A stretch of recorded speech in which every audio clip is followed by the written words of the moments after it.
Hi, I'm Cynthia Van Shamelhout.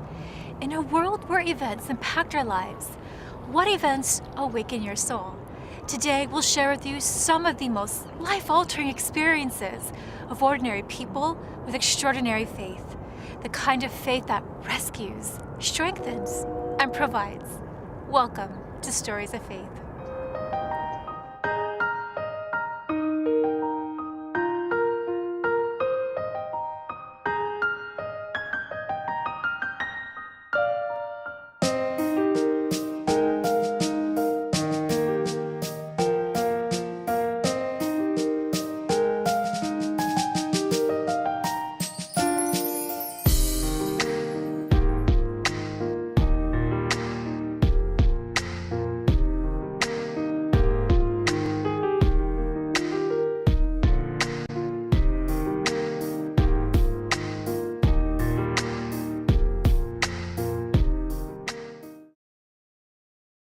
If you've ever taken a physics class, then you learned Newton's law of inertia. An object in motion stays in motion. Well, sometimes we travel in one direction for so long that it's difficult to change course, even when we realize we're going the wrong way. Willie Dean McKepa knew the direction she was traveling could kill her, but she didn't know how to stop from going down the wrong path.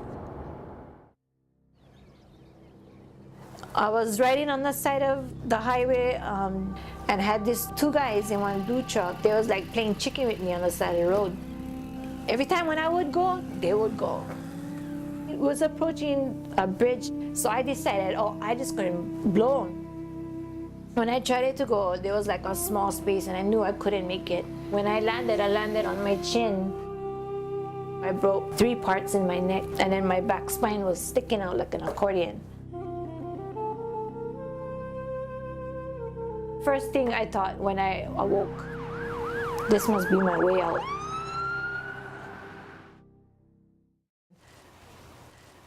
I come from a family of 10. My parents was divorced at an early age, so it had a big impact on me, and ever since then, I haven't been the same. As I began reaching my teenage years, I started doing drugs and experimenting on the hard drugs like crystal meth. I used to just party, go cruising, started to get it with boys, and I met my first 3 kids' father at age 16. Then I had my first kid at age 18.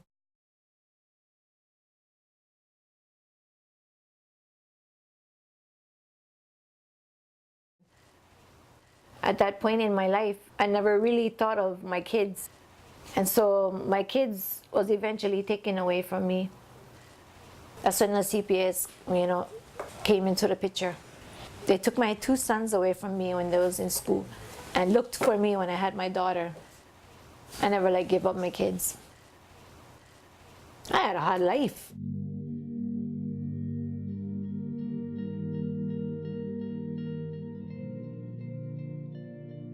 I tried going to church. I went to Catholic church, Mormon church, but no church, really, I felt like was true to me. I started, riding motorcycles and just trying to get away from the problems, but I knew that nothing would help me go through the problems but God. I prayed 2 weeks straight. Please, God, help me. Lead me on the right path. Show me the way. 2 weeks later, I got into my accident. And in the hospital, when I woke up and I noticed everybody, and they told me, Dean, you're lucky. This is, God gave you 1 second chance, just like you're not ready yet.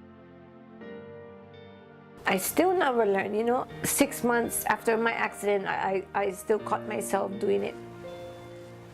They told me that if I went for therapy, 6 months of intense therapy, that I would be walking today. I never had the help to change when my ride would come for me to go to rehab. Even me and my mom would be home starving. And so I told myself, I feel like I'm left here for dead. And I said, God, please show me.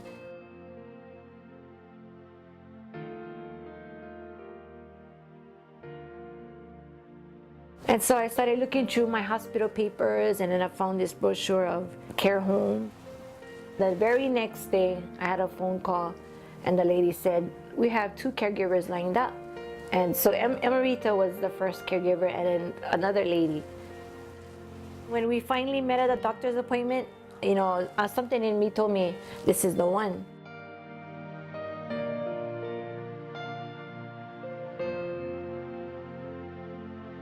As I moved here and everything, and then they was going church, so they would talk about the Iglesia ni Cristo. As we started talking about the Iglesia ni Cristo, I go, "Oh, nice the name." Yeah, she go, "Yeah, that means Church of Christ." And so she said, "We get one locale over here in Waipahu and in Kali." And all my life, whenever I passed that church, I always admired that church. And I never understand why.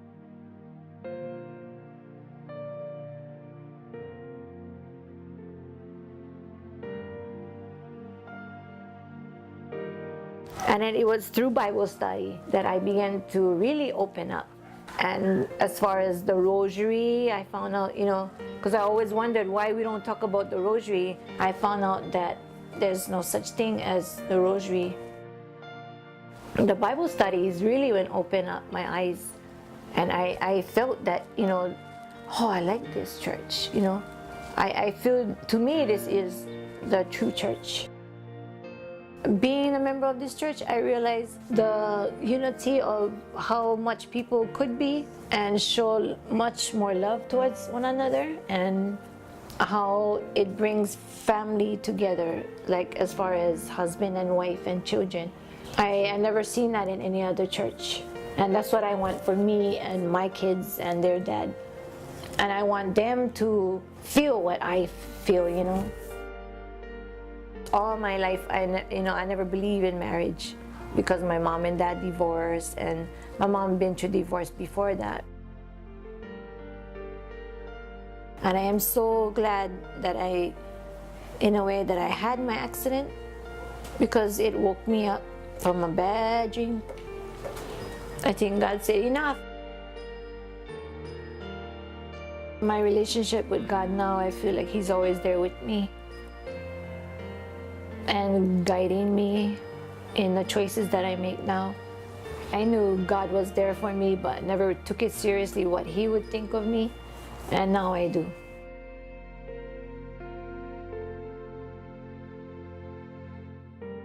I look at life now as being a restart button.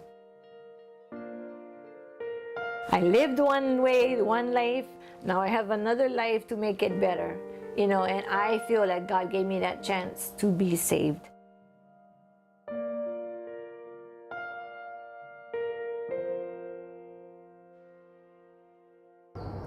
Willie Dean McKepa got her second chance at life in what she calls her restart button. When Stories of Faith returns, we'll meet a man who hesitated at his second chance for 1 whole year, only to discover he might just have seconds to live.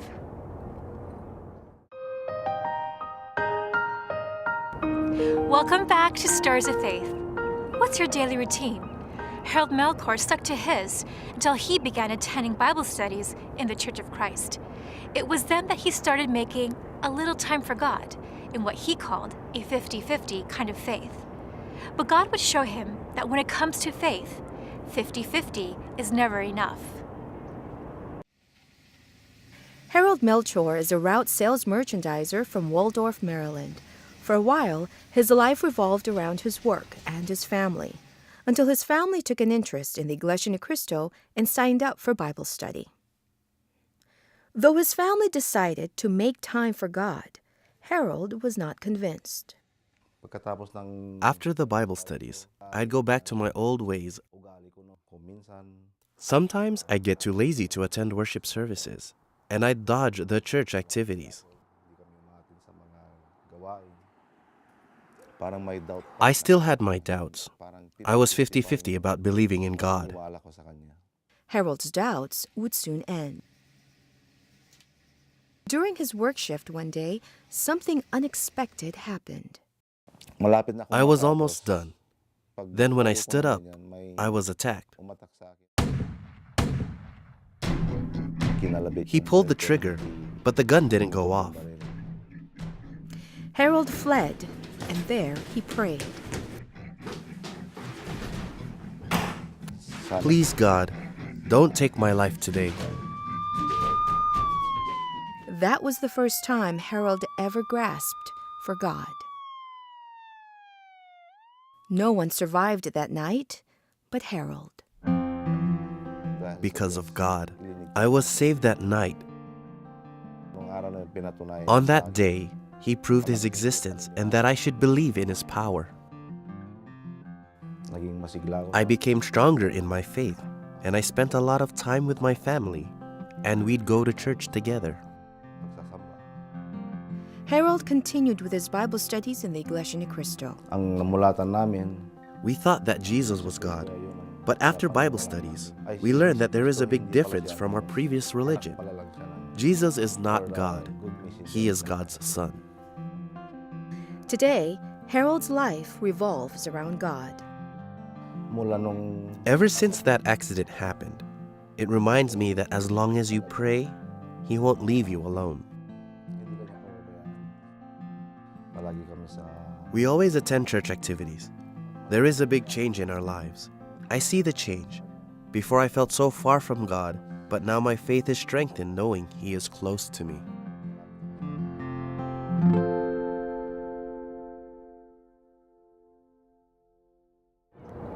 It didn't take anything as dramatic as a robbery at gunpoint for Diane Quigley to decide she wanted to join the Church of Christ. For her, all it took was simply discovering the truth for herself. I am glad to say I am now a member of the Iglesia ni Cristo, the Church of Christ.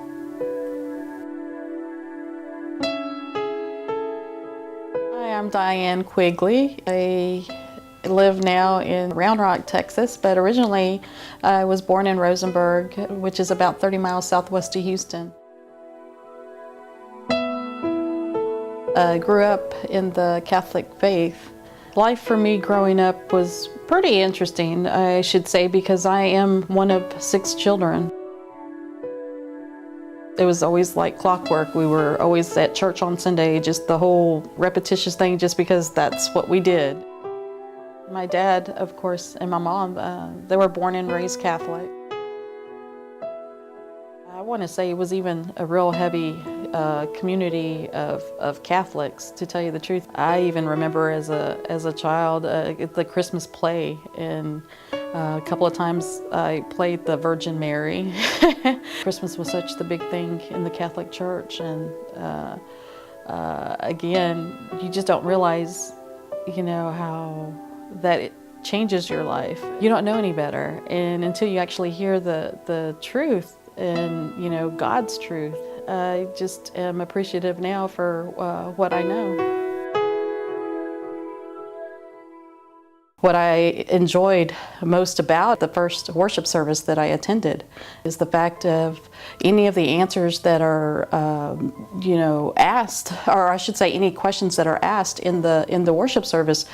All the answers are in the Bible. They used the Bible. They used, several different versions of the Bible for the service. And I can't ever remember at one point in time that the Catholic faith said, let's read, this is the question, this is what we're getting the answer from, directly from the Bible. It's like they had their own teachings that didn't fall through with the Bible. My first visit, everyone was just so welcoming. I mean, it's like, hey, sister, how are you doing, sister?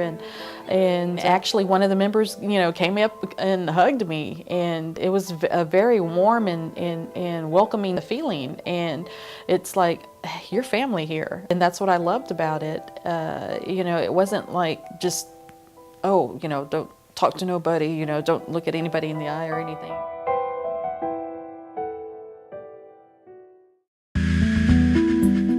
When I started attending Bible study, the 28 lessons, it was really dumbfounding to me because, again, growing up Catholic, you're taught about the Trinity, and attending the Bible study in the Iglesia ni Cristo Church, okay, it doesn't have it anywhere in the Bible that, Jesus is God. And that really, stuck out in my mind because it's like it seems like from day one, that's all you're ever taught is, the Trinity, and it's, like a triune God, and it's not true. For us to better understand who the true God is and to better understand who Jesus is. John 4:24. God is spirit. What did Jesus say about God? God is spirit. Now, what does that mean? I met Sister Diane, and it's amazing that how God really works in calling people into the church, of how they hear the pure teachings of God, and of how they are thirsty and longing for always in listening and absorbing the teachings of the Almighty God, especially in the time when we conduct our Bible study. She would absorb all of the teachings, no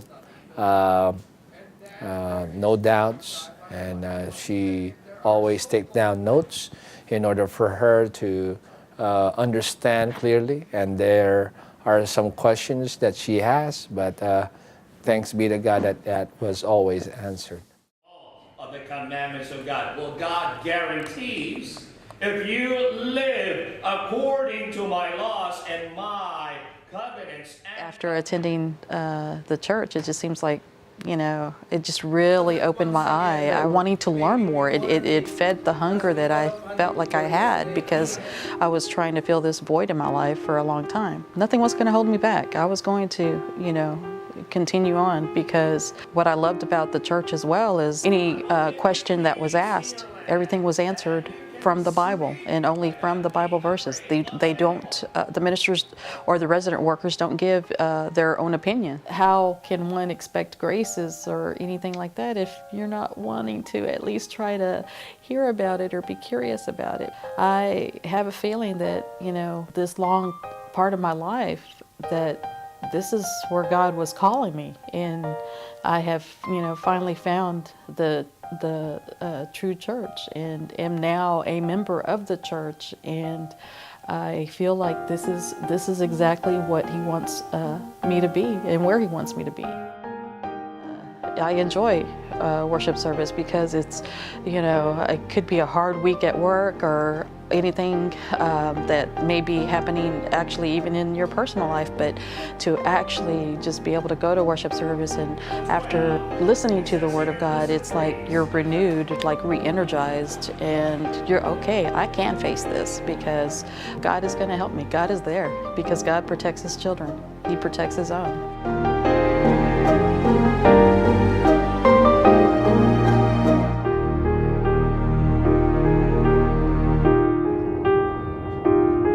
Stay with us. More stories of faith when we return. Up next, music had always been a part of his life, but he'd never dreamed it'd lead him to something greater than fame.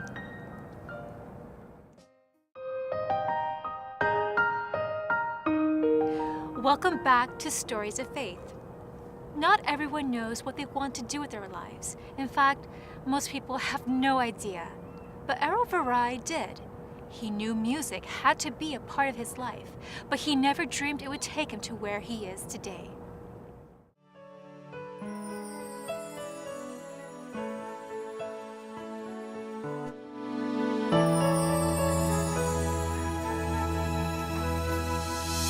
All those nights when I prayed that you'd guide my way. Errol Varai writes music dedicated to the most important one in his life. You sacrificed,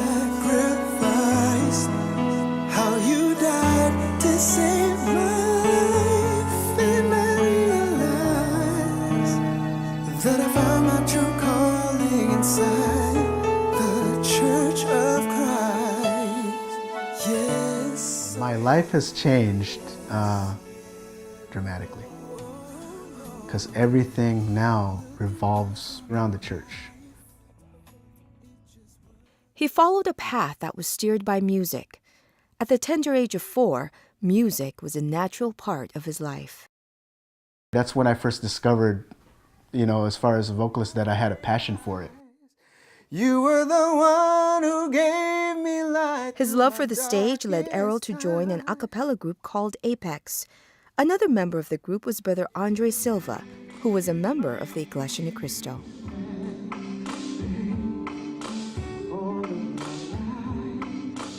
We clicked right off the bat. We valued a lot of the same things. We got excited about a lot of the same things. And I think meeting Brother Andre just generally was probably one of the best things that happened to me. I was going through so much with my family. My dad wasn't around. I pretty much took over his job, as the father figure in the household. And it was tough for me at that age to really try to shoulder that load. I couldn't be a kid. I was forced into responsibilities that, I just wasn't used to. But he found comfort in the warmth of the Silva family. Meeting Brother Andre was one of the best healings that I could have had, just to see how the camaraderie there was between him and his brothers, him and his family, made me think at the end of the day, oh, you know what, I could still be a kid. I could still grow up, just like any other teenager out there that was growing up. The way he embraced me, his family especially, it was mind-blowing to me. I couldn't believe that, people could open up that much to someone technically they didn't really know that, that long or that well. It was because of the kindness of Brother Andre and his family that another door opened for Errol. It was just a simple invite, he'd be like, oh, we're about to go to church, just come along. And I was like, okay. Errol then experienced his first worship service in the Church of Christ. It was just so organized, and just the harmony, right? The harmony. But be it, me and Brother Andre were already in a group that was doing a cappella. So for me to see that and just how organized it was like, wow.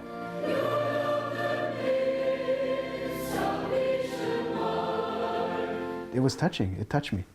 I mean, I didn't know how the melodies went, when I was going through the hymns, but, just kind of humming along with them, it was, again, unlike anything that I've seen. Everything was being pulled straight from the Bible. It was all doctrine.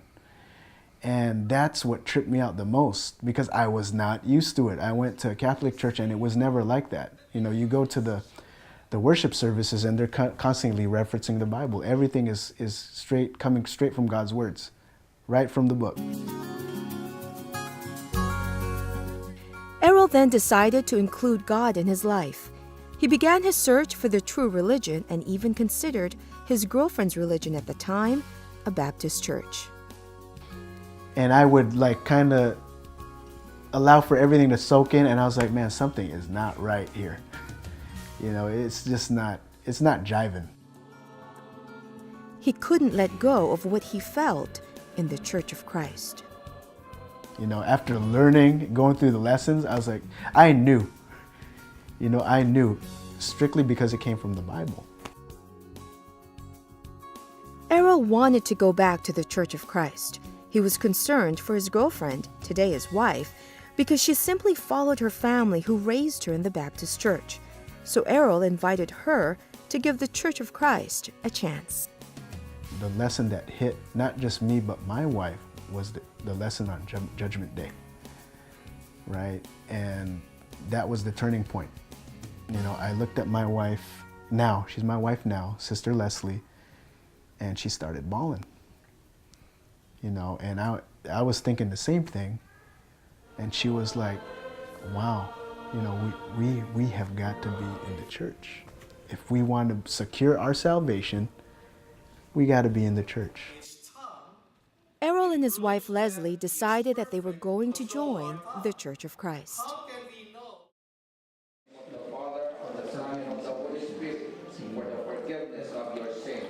Our baptism day is just, when we woke up, we knew that our lives were going to be different. It's going to change completely, forever. It's unlike anything I've ever experienced. Just thought-wise, we're just in meditation mode. Once we got into the sanctuary, I just broke down. I couldn't believe it, right? That God had chosen me to become a member of the church. But you didn't forsake me, 'cause right there you called me your own. And for me, being a member of the Church of Christ has really helped our marriage, because I feel like our marriage is based off of God's teachings. When we raise our kids, It revolves around the church. Everything that we do is for God. for God. Yeah. And we feel like we don't have to fear anything, because God's in our life and He'll take care of us and protect us from all the bad things in this world.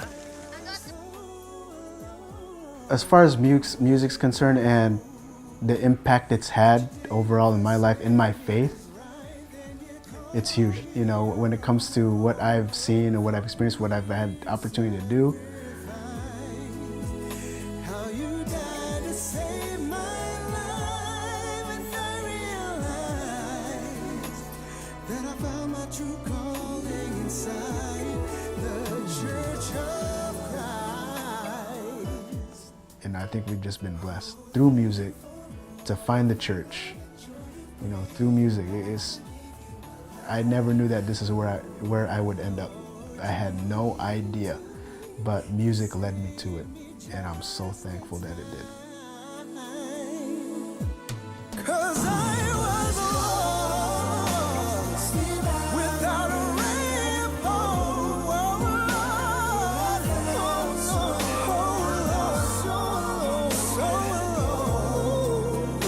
but you didn't forsake me, 'cause right then you called me your own. And for me you sacrificed, how you died to save my life, and I realized, yes, I found my true calling in the Church of Christ. Church of Christ. I love you, Lord. Thank you, Lord.